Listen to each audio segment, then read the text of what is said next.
Bismillah ar-Rahman ar-Rahim.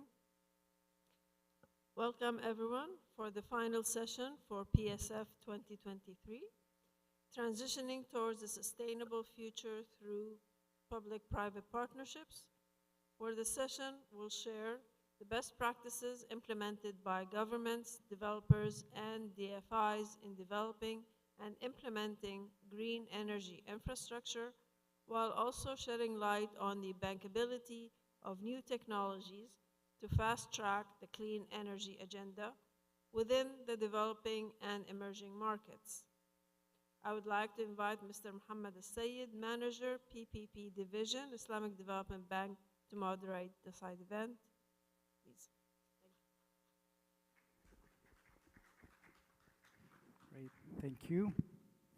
And welcome everyone, and welcome to the colleagues who are watching us via streaming channel. Welcome to this session titled Transitioning Towards Sustainable Future of PPPs. I know many colleagues during our meeting, they were asking, are you still questioning the fact that PPP is the way forward? And beyond any reasonable doubt, we're not. We're just trying to raise the awareness. I know not all the countries as mature as we've seen when it comes to having PPP implemented.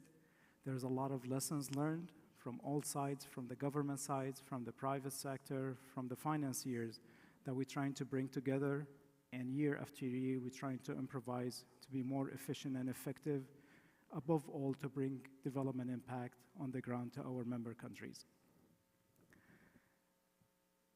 PPP really brings the best of the government performance, the best of the private sector practices, the best of financiers' efficiency and competitiveness. And that's why we really believe that sustainability is a through PPP model of financing. Today, we have a distinguished panel during which we will reflect on the lessons learned from our sides, from different sides, from developer point of view, from advisory point of view, from our side in the bank, on the best practices and the lesson learned that we have seen while implementing a number of PPP projects. I'm honored to introduce the panel.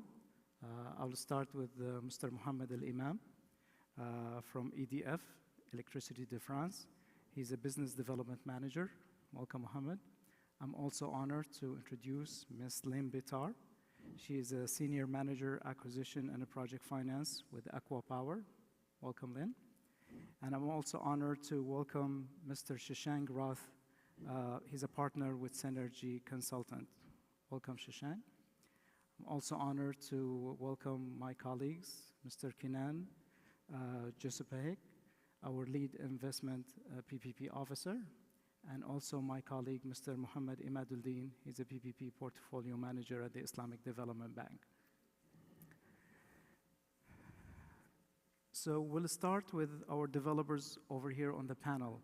And we would like to hear from you on the best way that you can balance between the risk profile of developing countries and the ability to deliver clean energy and renewable energy in these countries while, again, remaining competitive in these markets. We'll start with you, Mohammed.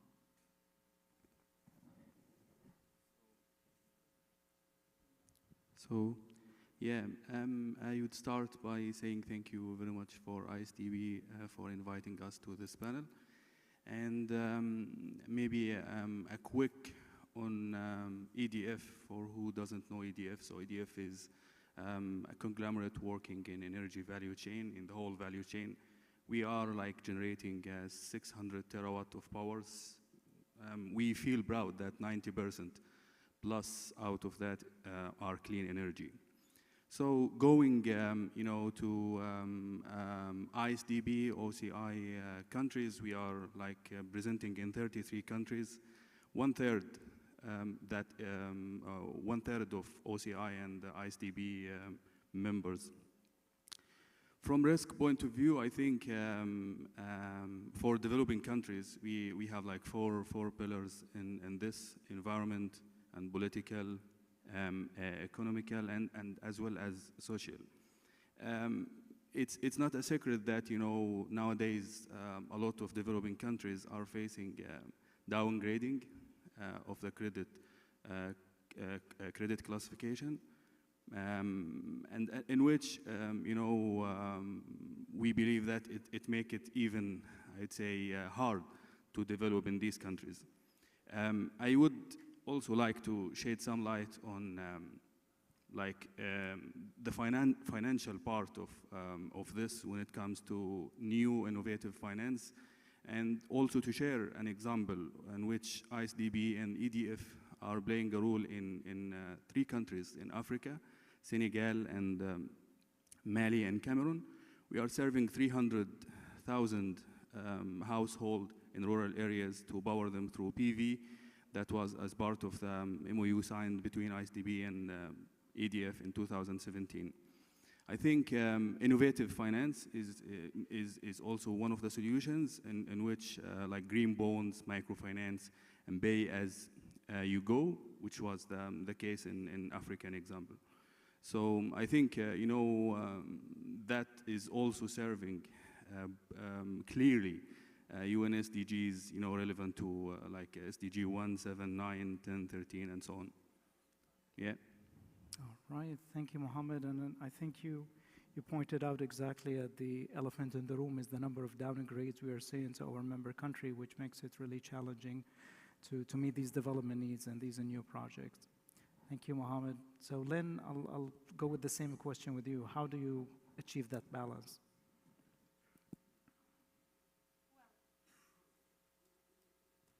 Well, to achieve the balance, this is a mix of allocating the risk. So basically what we do at Aquapower is that we always finance projects based on non-recourse basis, which means that if you want a project and to deliver a competitive tariff, then you have to have a right allocation of risk. Obviously, you cannot get rid of the risk everywhere, but if you have contracts which are well set up and back-to-back to other set of contracts, mainly back-to-back with EPC, back-to-back to operation and maintenance contract, then you're able to deliver the right price to the off-taker. You have several risks, obviously, but you can isolate to some extent the project company from these risks. I could give some example. For instance, you have all the macroeconomic risk. In terms of macroeconomic risk, foreign exchange risk, so lots of issue in developing countries on convertibility, for instance. So you can always isolate it by having some clauses in the PPA for some adjustments at the time of the payment. And that's exactly the same for all the other points, where, for instance, it's always a question of how do you price the risk. If you have a protection from the off-taker, for instance, in interest rate movement, you'll be able to offer a better tariff. If you don't have any protection, obviously, you have to get a caution. A developer cannot take this risk, and the project company cannot take this risk also. So when you rightly allocate the risk between all the parties, you can achieve the best tariff for the off-taker and for the country and the end consumers. Right, thank you very much, Lynn. It's very interesting to hear it from different perspective, and again, we're really happy to see, again, the development of a private sector in our member countries, and we thank you both for that. So let me now move toward the advisory, and Shashank, advisory, you always have an interesting role. You're between the governments, you're between the, the financiers, you're between the developers, so you have a very interesting angle to see the projects from. But tell us, how do you view the importance of the value for the money assessment when you approach a new project? Sure. Thanks for the invitation first. And I think even here you've got me between the lenders and the developers, so I think that's the role we always have. But talking about the value for money, I think the whole intention of the value for money assessment is to see that a project provides value to the government, to the end users, if it is delivered by the private sector. vis-a-vis the government. And I think why it becomes important is that especially when countries are doing the PPP program for the first time and in new sectors, it is important for them to understand that in the immediate perspective, it may seem that the private sector is taking a good return and making a lot more money, which is what many governments actually come with the mindset with. But if you look at the entire life cycle of the project, look at the efficiencies which typically the private sector is expected to bring on board. We talked about non-recourse lending, and that's where the lenders come in terms of doing their checks and balances throughout the life cycle of the project. So this whole analysis of what is the overall value of the project when the private sector is developing is very important. And it's not just something which should happen at the first point where the project is structured, but there's also this concept where people want to look at the actual value delivered during the implementation stage as well as at the end. And I think lessons learned from there is something which become very important. And just one last point over there is VFM itself has a qualitative and a quantitative perspective. Now, most people look at the quantitative perspectives and just see the fact that whether there is, what is the NPV or the dollar value of private sector versus government. Whereas there is a huge element of the qualitative analysis where, and especially in, I would say, other sectors which are probably healthcare or education or even transport, where reaching out to certain far-flung areas or providing healthcare becomes very important. And the quantitative factors of that are difficult to assess. So I think all of this should be factored. Countries are looking at it. This has become a very important tool. As advisors, we are expected to do the analysis and kind of show it to the approving authorities as to why the private sector makes sense. And hopefully that is helping refine the overall PPP model. So I think on the renewable side, I think it's already fairly refined. So that's gone through its couple of decades or longer in terms of the rigor. But for other sectors, that is happening, and hopefully that will continue. So yeah, I think that's all. Indeed, thank you. Thank you very much for your perspective. Thank you, Shashank. So let me move to the financier side, and I'll go to Kenan, and maybe Kenan, you can tell us, what do you see as a common challenge among the environment and the member countries that we work on to achieve the bankability of a project and make it really both viable and development impactful? Thank you, Mohammed, for the question. I think it's very interesting to talk about this subject because we are seeing diverging trends in how governments approach PPP generally. When you go back originally to the theoretical definition of a PPP, it clearly mentions the proper risk allocation among the parties. So what is the proper risk allocation? Each party in a PPP deal has to take the risk that it can best manage it. Otherwise, if a party that is not best suited to manage the risk takes on the risk, the value for money, which Shashank talked about, is destroyed.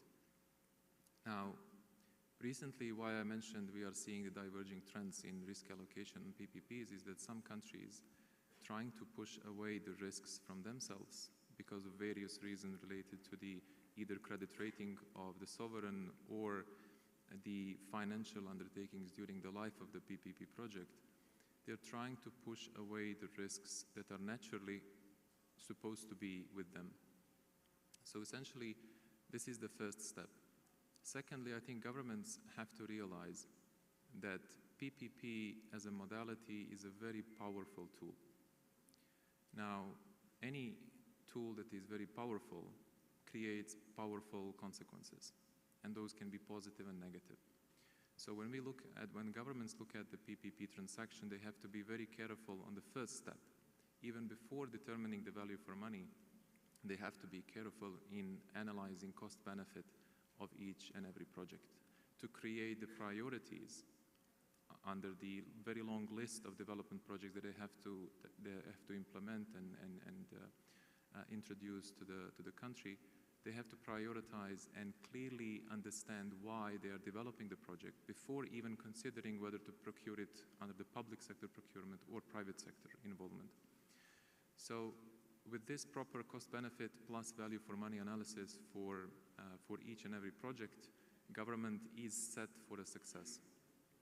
And considering that the proper analysis of which risks the government needs to hold and which risks are best suited to be passed is another very important element that creates the general environment for implementation of the project, satisfaction of all the parties, as well as the mitigation of risks, which is at the end of the day, as a bottom line, this is the prior objective.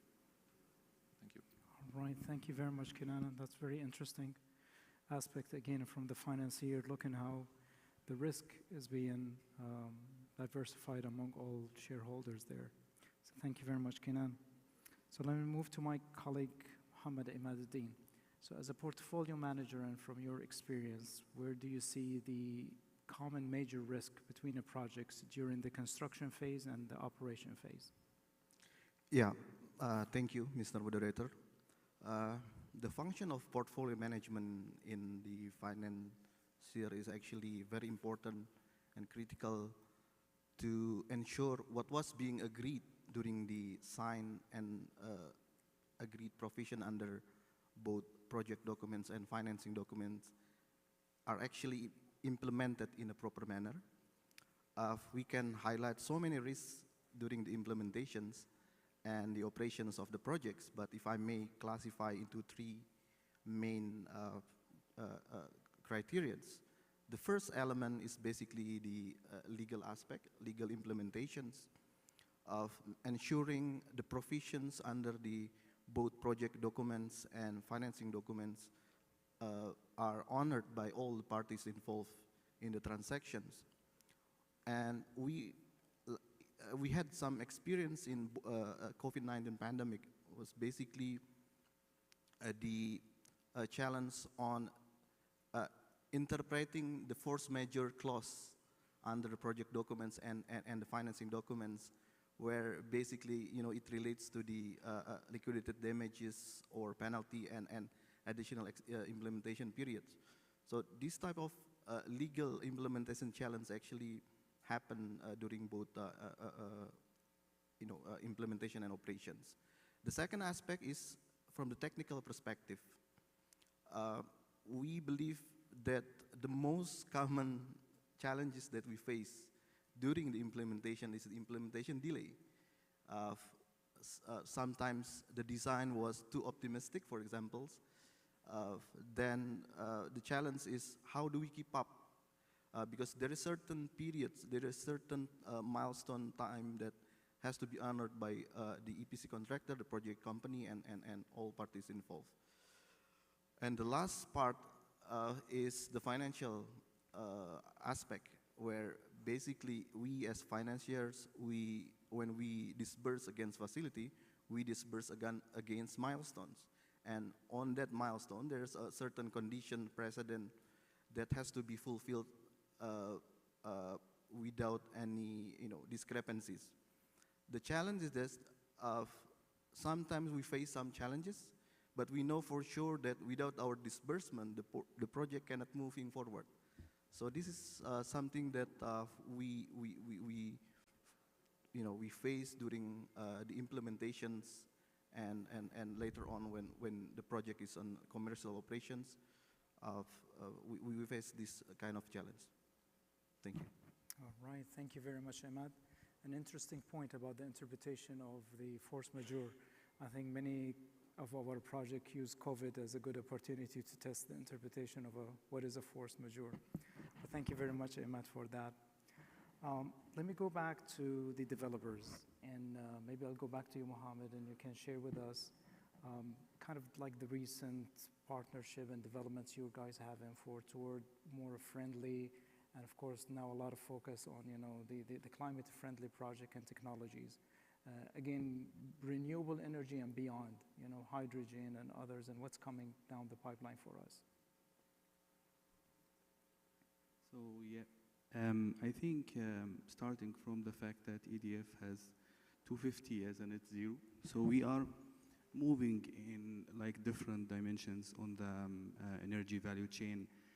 Maybe starting from nuclear, where we inaugurated one of our companies to develop the small modular reactors, SMRs, in which we are expecting the first commercialized unit in 2030. I think that's a very good, I'd say, concept and solution. And I mean, personally, I believe that energy transition toward net zero will not happen without nuclear.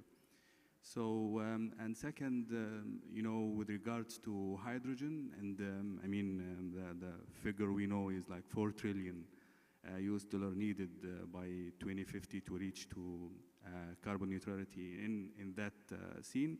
So EDF has got a lot of development for hydrogen and hydrogen derivative co-fired power plants.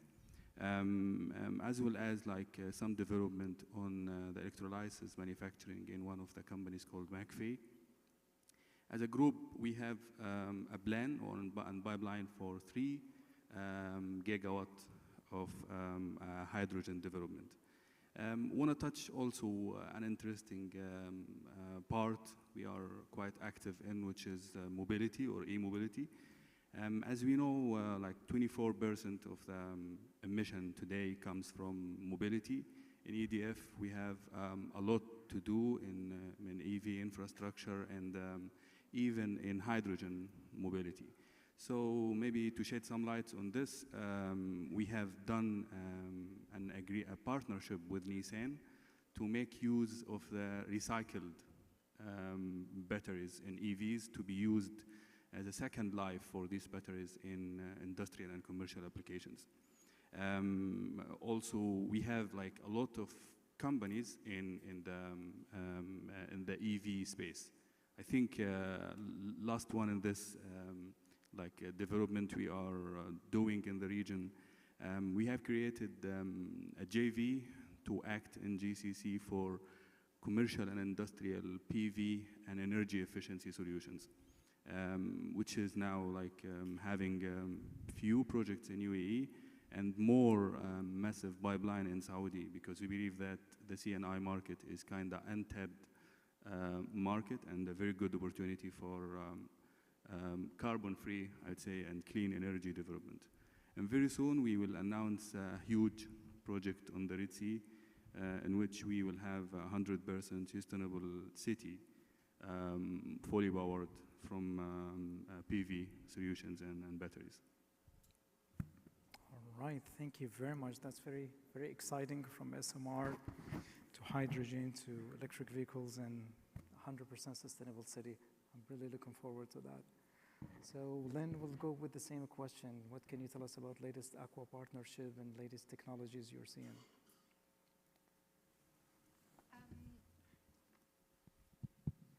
Well, I'll start with storage. I believe it's a key component to have the storage right now, and it has evolved quite a bit in the last few years. Basically, we need some storage when we introduce more renewable into the grid. That's just because when you introduce some more renewables, PV, wind, you have a grid which becomes unstable. And you need to stabilize the grid with some components which are reliable. So we want to depart from conventional energy. Then a way to some extent, stabilize the grid without having any recourse to conventional energy is to introduce some storage component. So we have the battery, the CSP also has been introduced in a lot of countries. And it's the battery is used in different ways. First ways, you have countries which are using it for a few number of hours. In between, during the day, you'll have basically a lot of PV coming into the grid. But then, at the end of the day, there is no PV introduced in the grid, and still you don't have the conventional energy, the gas power plant coming in. The conventional energy is mostly used during the night. So you need a few hours between the time your 1 hour or 2 hours, between the time your PV, your wind goes out of the grid, and you still have the ramp up of the conventional energy where you have the gas which is kicking in. So at that point of time, the best is the right component to introduce to have for 1 hour, 1.5 to 2 hours, some energies which is stabilizing the grid. So it has been used this way, but it has been used also another way, which is trying to replace to some extent in the way that we deliver the same value as a conventional power plant, in the sense that in some countries they're trying to increase completely the size of the base, so the base becomes an extremely huge element of the project, and the plant is able to provide energy on an almost availability, like an availability-based tariff, where the plant is always available. It's not fully available, but still it's a kind of a substitute for this availability to some extent. Then we have some development in the recent few years. So we were looking at base size, which were quite small, and it has hugely increased, where now we see more than 1,000 megawatt hour base, which we couldn't see before, and then the tenure of it. So in lots of countries, what we were looking at is 10 years base. 10 years base, and then it was a nightmare if you wanted to have some extension, because you couldn't predict what would be the price after 10 years, and you would have to replace the base. Now we are not looking at that. We are looking at more and more in the market, having not a base for storage capacity for 10 years, but for 20 years, without completely renewing the battery. So it's a huge improvement on this side. Interesting. Thank you very much, Lynn. And definitely energy storage is on everybody's mind.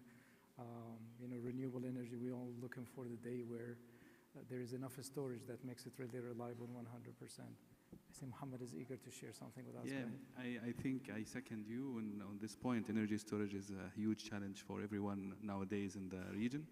And I think we have got a very interesting thing to add in this, which would be the pump hydro storage, in which EDF has got one of the, I would say, the first reference in the region so far in UAE, where we are using the water like in 2 elevations to do like storage through this scheme, where we pump the water when we have excessive power and store the water, and then convert that kinetic energy into electricity whenever we need it.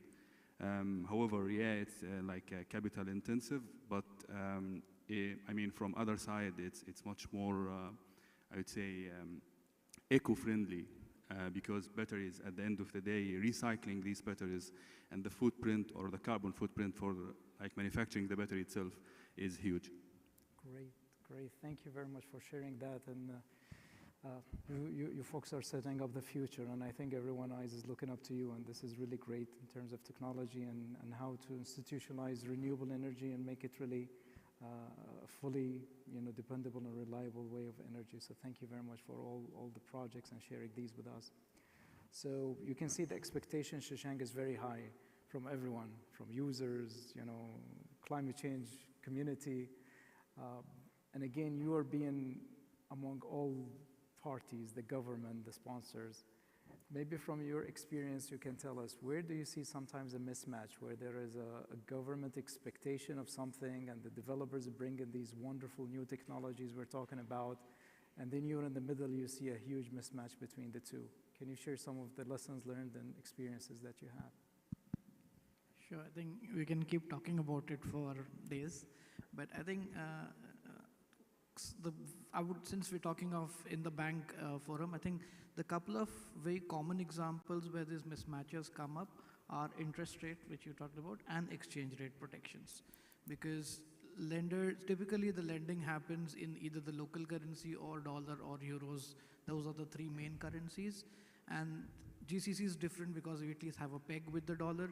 There are multiple countries where there is no currency linkages at all. And depending on the projects, most revenues of the projects are in local currency. So there is a huge push from the government at times saying that we are earning the revenue in local currency and we are paying to the lenders in, say, dollars and giving the developers all the protection.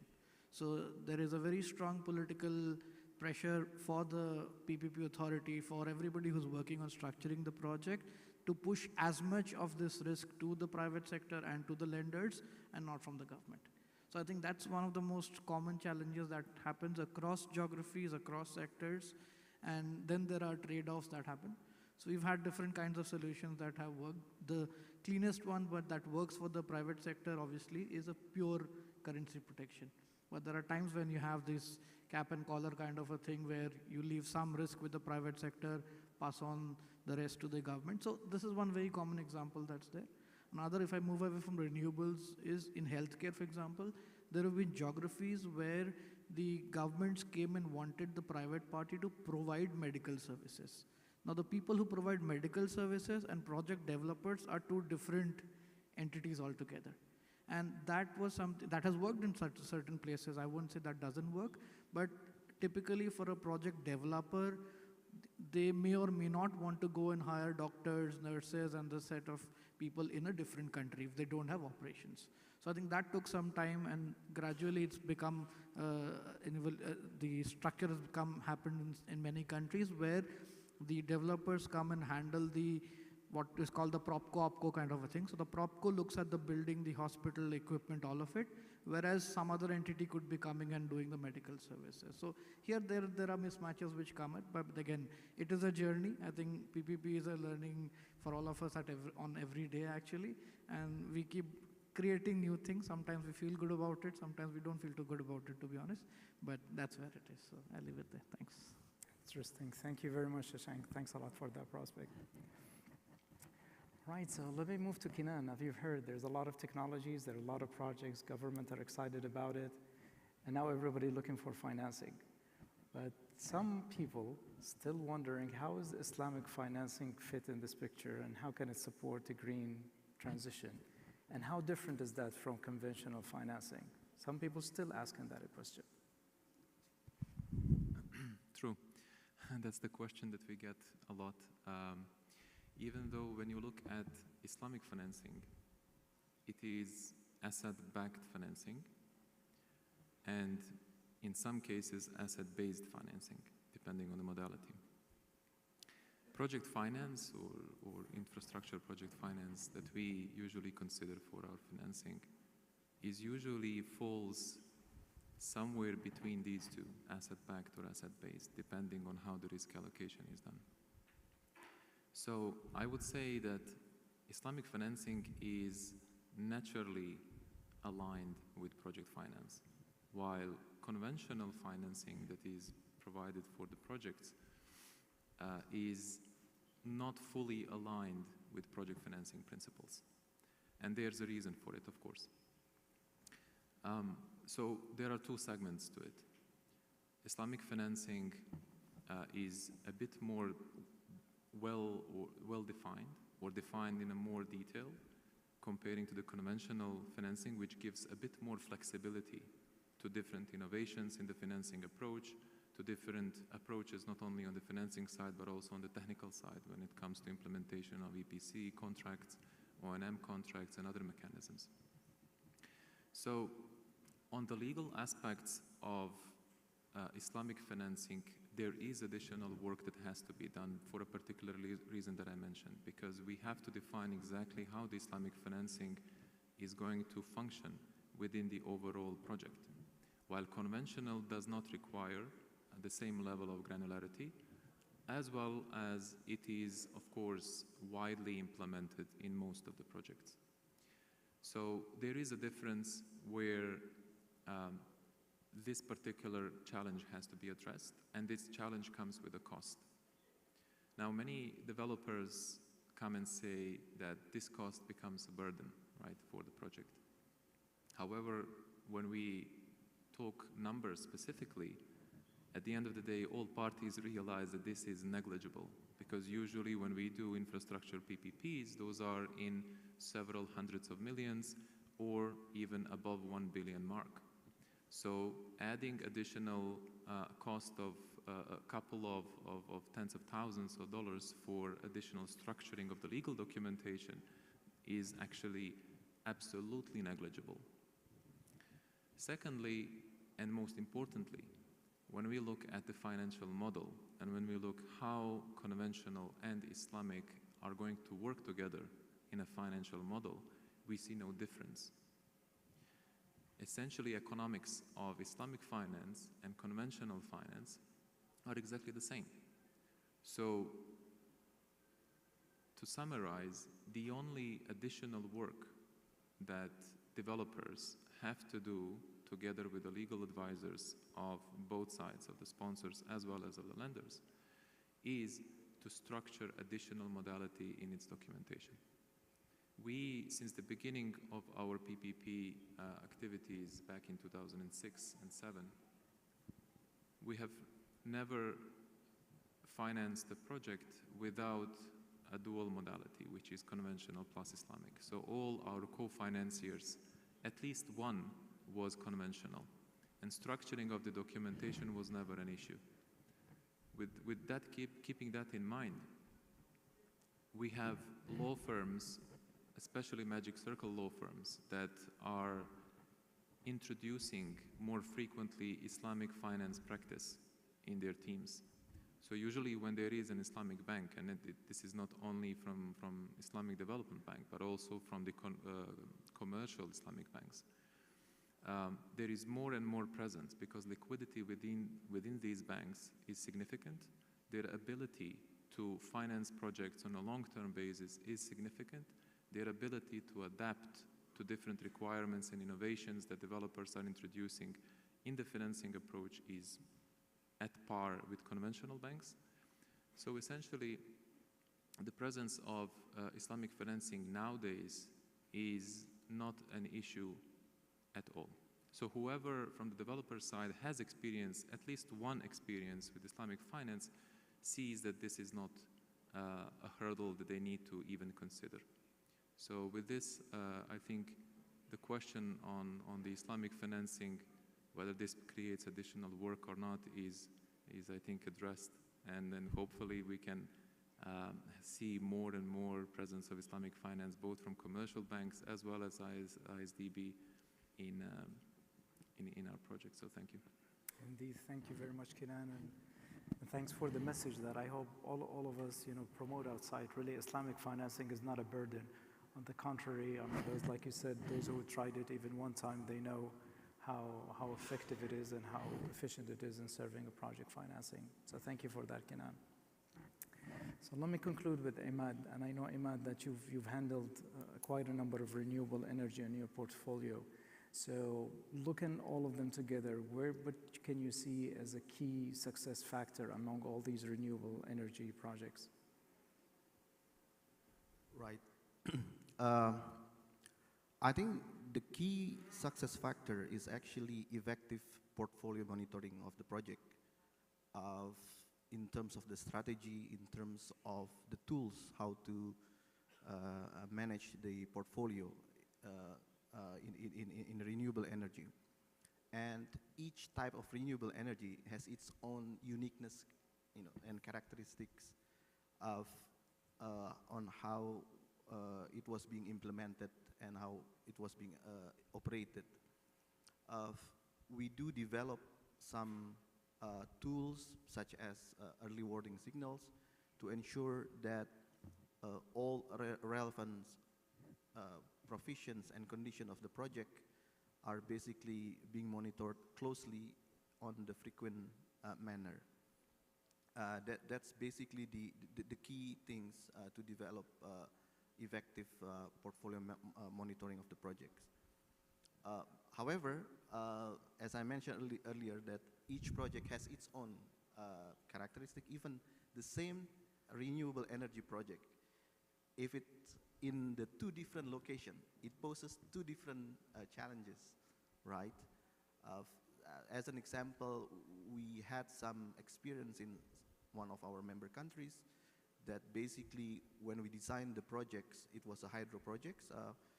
Everything was fine, And then suddenly, when we implement the project, they found some sedimentation issues, and they have to redesign some of the part of the project. So, and it, you know, it created challenges basically. So, we have like in the wind farm, for example, we have a 50 megawatt project in one country poses different challenges in another 50 megawatt in other countries, from the land acquisitions perspective and from the transportation challenges. You can imagine that most of our projects are basically in the remote area.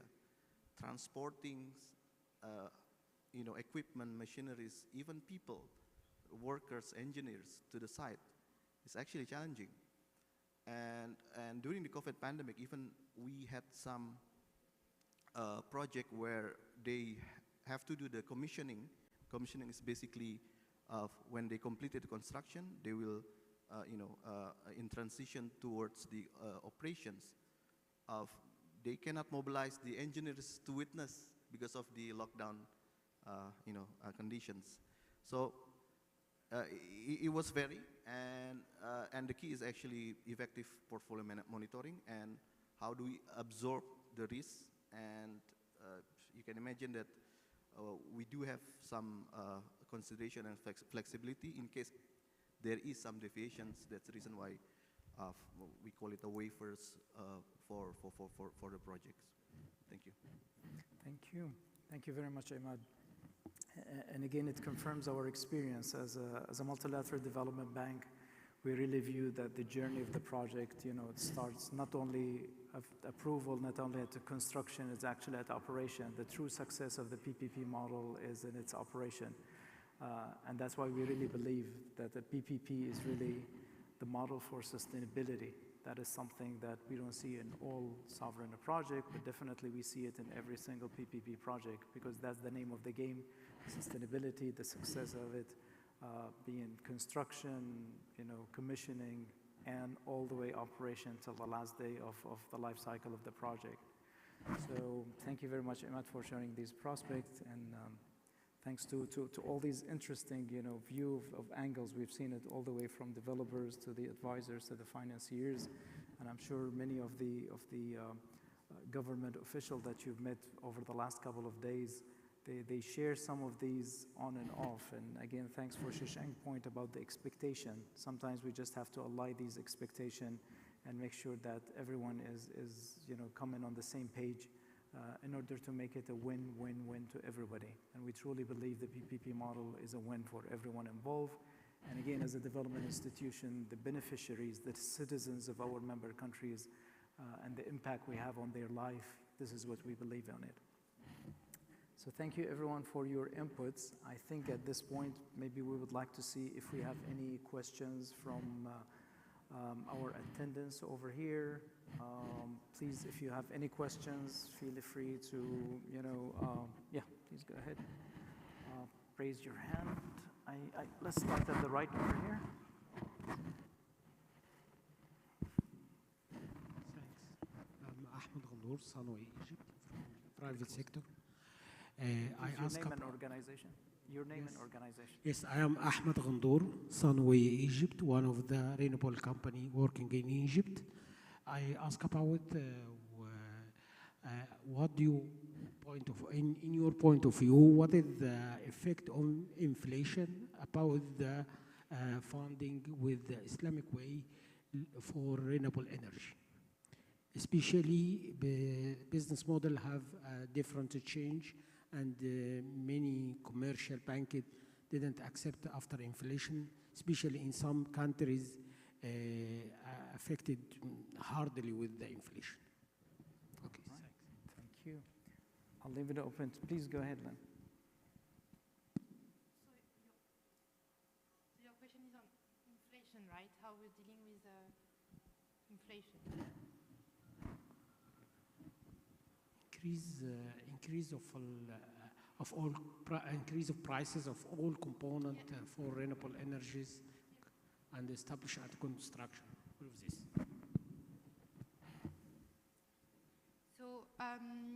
basically, what we do have, inflation is definitely a risk.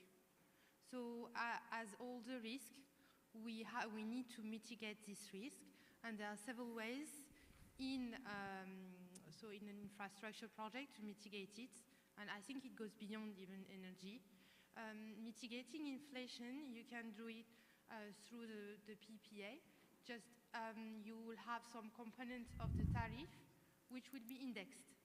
And then when the tariff is indexed, you have some hedge against inflation. Sometimes you'll see different components in a tariff. So you'll have a capacity component, an O&M component, and the O&M component, most of the time, will be indexed. However, in some countries, and some member countries also, we see tariff not being indexed. So what we do here is we have to take some assumptions. Definitely, taking in assumptions on inflation is a risk for the developer. And when you have a risk, obviously you have a caution. So we need to evaluate what would be the risk and what would be the caution. So the interest of the off-taker and the interest of the country when they set up a tender or they negotiate a contract is to take some risk on inflation.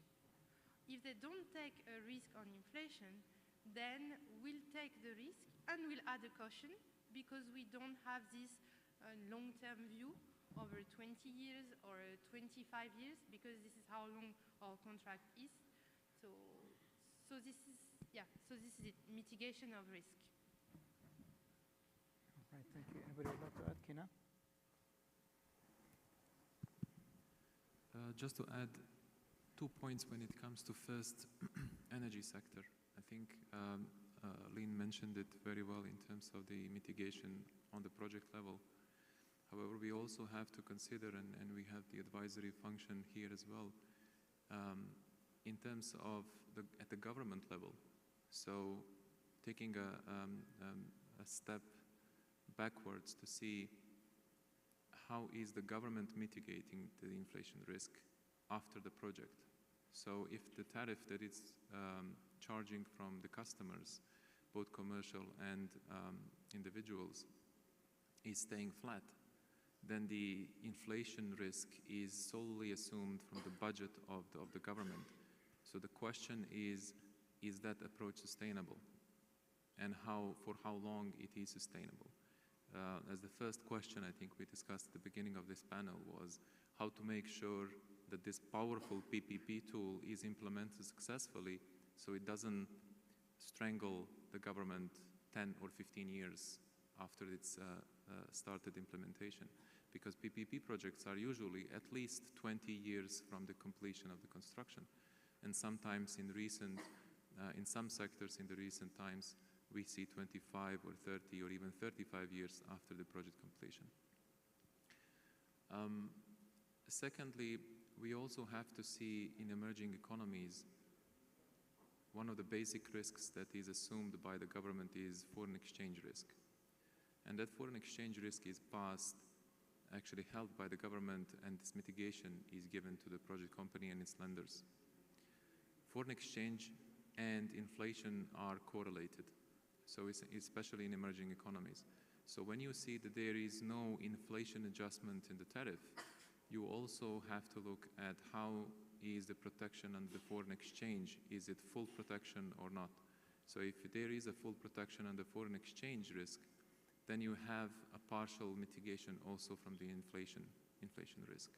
So that's at the project level. Thank you. All right, thank you very much. Thank you, Lynn. Thank you, Kenan. You can take another question. All right, can we get the mic there?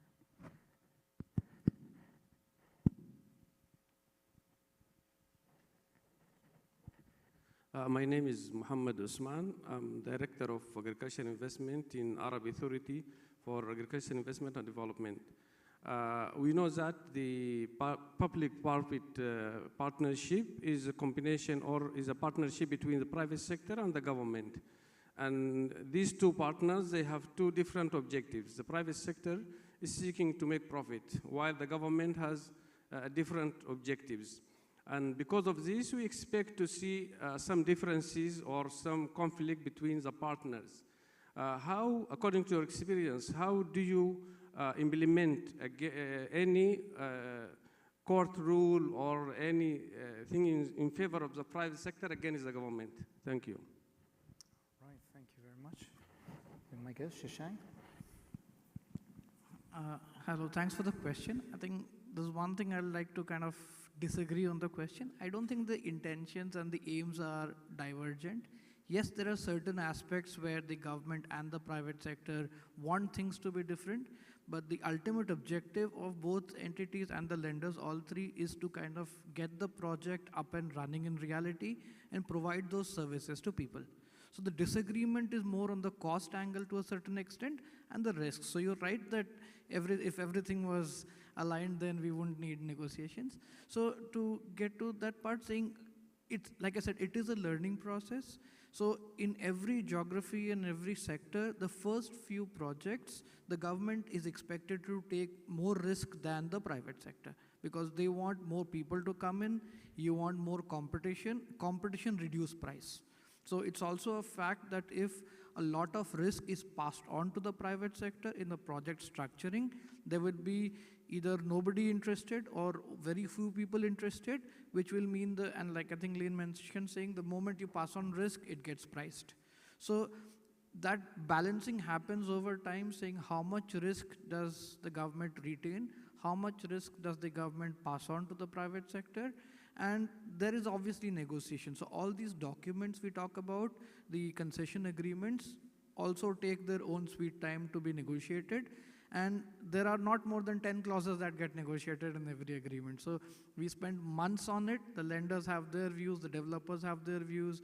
Obviously, we kind of balance both sides and the governments. So to answer your question, the governments eventually realize that for bringing in private sector expertise, and it's more relevant in developing countries where you may or may not have the local expertise present. So to bring in people from outside, to bring in their expertise, their financing into the project and to make it reality, certain concessions need to be provided to private sector. And over time, once there is a program that is successfully implemented in any country, there are more developers that come in, and then there's a little more risk gradually that gets pushed to the private sector. One last thing that kind of happens as part of the process is there's something called markup of the project agreement. So when a project is tendered and people put their bids together, people comment on the agreement saying, I disagree on this or I agree on this, whatever it is. So eventually, over time rather, the private sector is also willing to take a little more risk because the comfort on the government is higher. So you know that if something goes wrong, the government will support. The lenders also get comfortable with the country saying that the PPP framework, the regime, the dispute resolution mechanism, all of that are more or less established and tested. So that kind of helps change things. So, and just as an example, I would say COVID itself was a big learning for everybody because the word pandemic was a word nobody really knew about. So even in agreements, it said epidemic for force majeure. So that itself, there are geographies where governments sat down and kind of, I would say, renegotiated the terms of the contract to make it acceptable to both parties. For example, on transport projects, that was a major problem. Saying for airports, for roads, where the revenue is toll. And if there is no traffic, everybody's at home, the banks still need their money, right? The banks are not going to say that don't pay us anything. So eventually that discussion happened with banks. I'm not kind of putting them under the bus. But the governments had to kind of step in, either extend the term or do anything over there. So all I'm getting to is the government also understands that if you push the private sector beyond a point, that is the last project, not just with that developer, but probably all of them, because every developer sees what happened in the historical project. So to me, I'd say it's a partnership and both parties eventually find their way to partner together. So thanks. Thank you very much, Shashank. And yes, very interesting on the risk allocation over time as time passes by. Right, we can take maybe one last question in the time remaining. All right, so I guess there's no more questions and we are just about on time.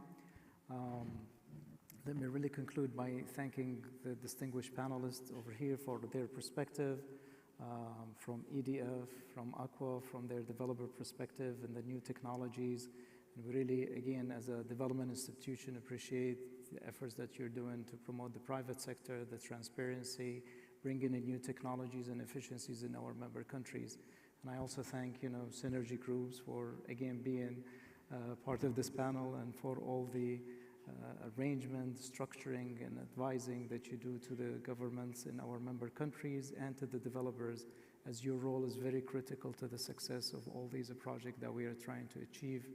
And of course, thanking the team from IDB for their continuous support to the investment and monitoring of PPP portfolio projects, because we always say it's a long journey. It's not a project, it's not just an approval, it's not a construction, it's a long journey of success, but it's very fulfilling and achieving. And it's a win-win-win for everyone who gets involved in it, and above all, for the citizens of our member countries.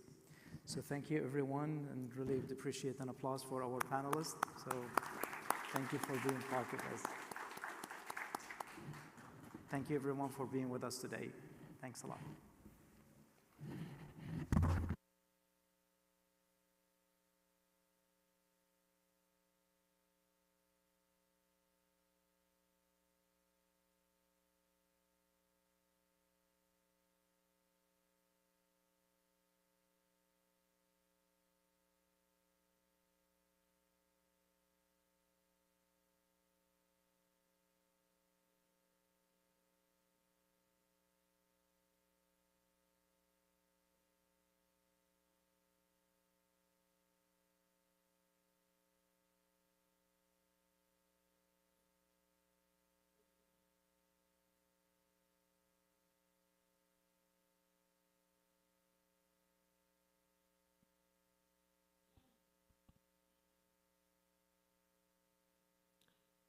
Okay, thank you very much, everyone, for being part of PSF 2023, and this is a wrap.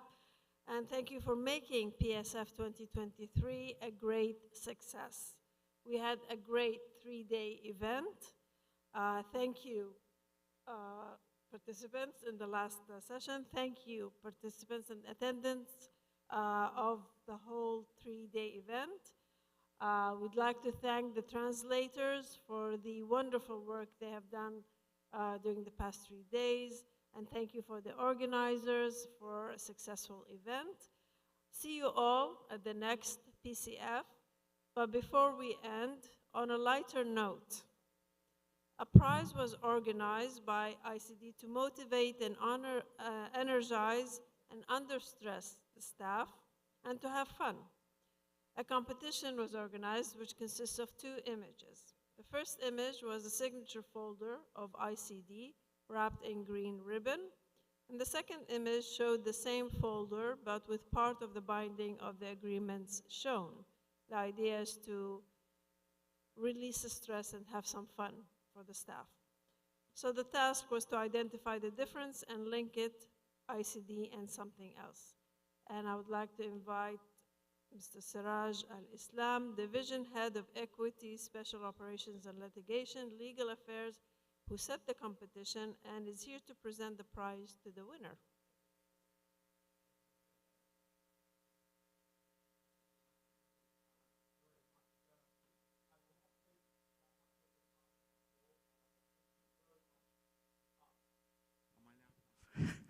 Assalamu alaikum, everyone. I thought for a moment my voice was loud enough that I didn't need the microphone. That's the usual comment that I get when I'm walking around. So we had a bit of a light competition with colleagues, and it is very much within the team. The answer was, of course, ICD's logo is green. The green ribbon and the folder spine and the back page was green, so that was answer number 1. Answer number 2 was, of course, the fact that you've all observed our amazing CEO, Engineer Hani Sumbul, of course, signs all his agreements in green, as you've all seen. The winner, everyone, is our dear brother, Hamza Bukaili, Division Head Partnership.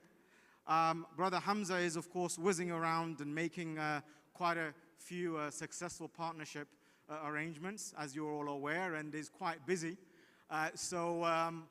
Brother Hamza, your prize is in my hands. You'll figure out what it is. So please, at your convenience, come and take it. Thank you very much, everyone. Assalamu alaikum.